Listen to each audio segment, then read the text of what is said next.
అందించాలని ఆ దేశ సైనికులుగా ఉన్న ప్రేమతో ప్రార్థనాపూర్వకంగా బయలుదేరి వచ్చి మీ మధ్య ఉన్నాం.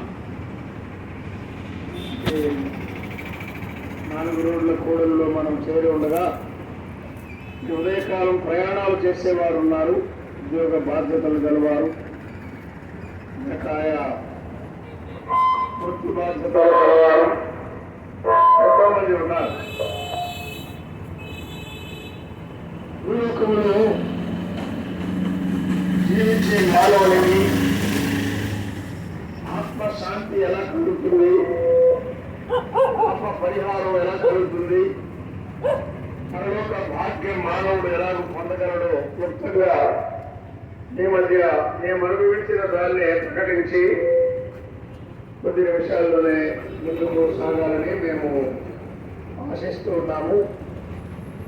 పత్రికలు తీసుకున్న వారు తర్వాత వాటిని చదవండి, ప్రకటించే మాటలు వర్తమానాన్ని ఆలకించాలని ప్రభు నామమున ప్రేమతో దీనంగా మనవి చేస్తున్నాం.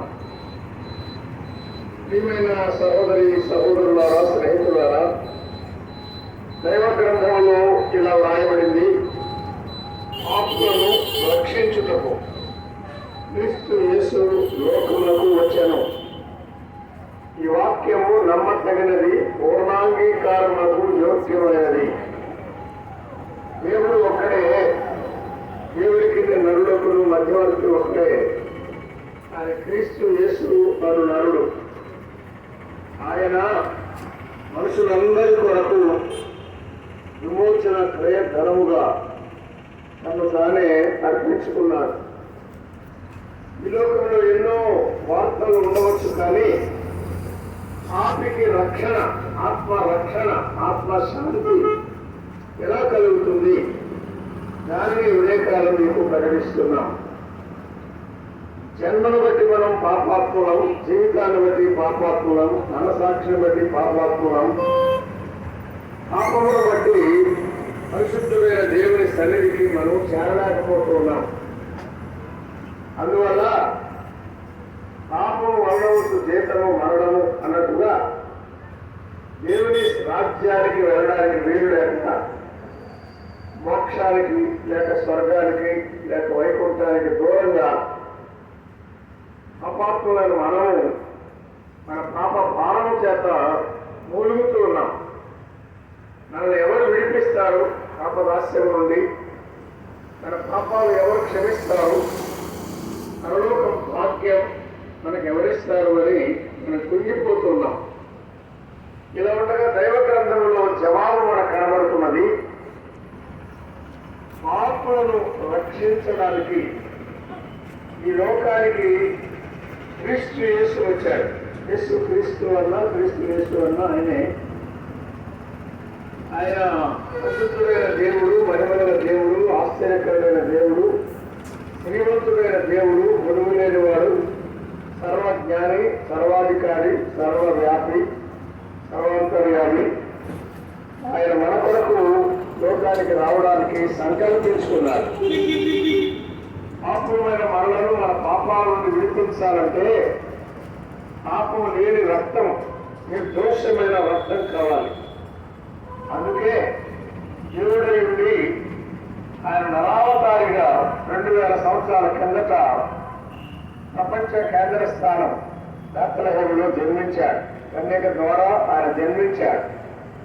జన్మలో పాపము లేనివాడు, జీవితంలో పాపము లేనివాడు, పాపుల మధ్య సంచరించాడు, పాపులను ప్రేమించాడు, పాపుల కొరకు ప్రాణం పెట్టాడు, సమాధి చేయబడి తిరిగి లేచాడు. కానీ పాపముతో సంబంధం ఏమాత్రము లేని పుణ్య పురుషుడు ఆయన.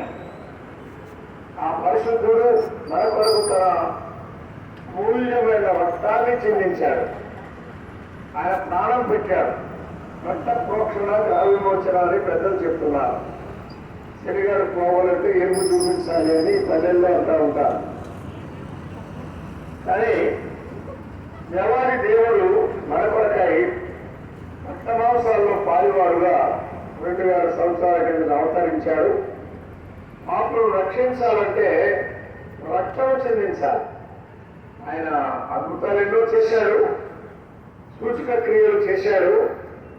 కానీ ప్రాముఖ్యంగా మన రక్తము మన కొరకు చెల్లించడానికి ఆయన లోకానికి వచ్చాడు.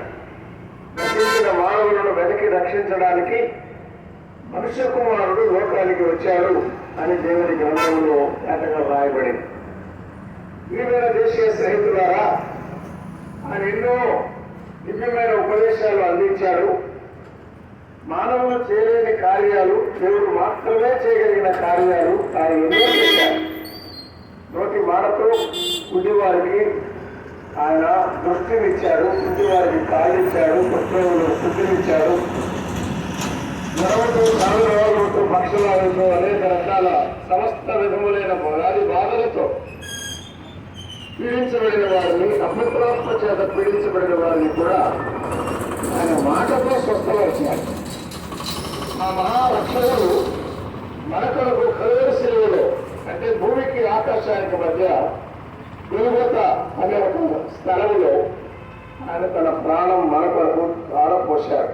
తన ప్రాణం తానే పెట్టడానికి అధికారం గల వాడు. ప్రాణం పెట్టాడు, సమాధి చేయబడ్డాడు. మూడవ రోజున ఆయన తిరిగి లేచాడు. ఆయన మరణము జయించకపోతే, సమాధిని ఓడించకపోతే ఈ వర్తమానం వినవలసిన అవసరం లేదు, ప్రకటించవలసిన అవసరం లేదు.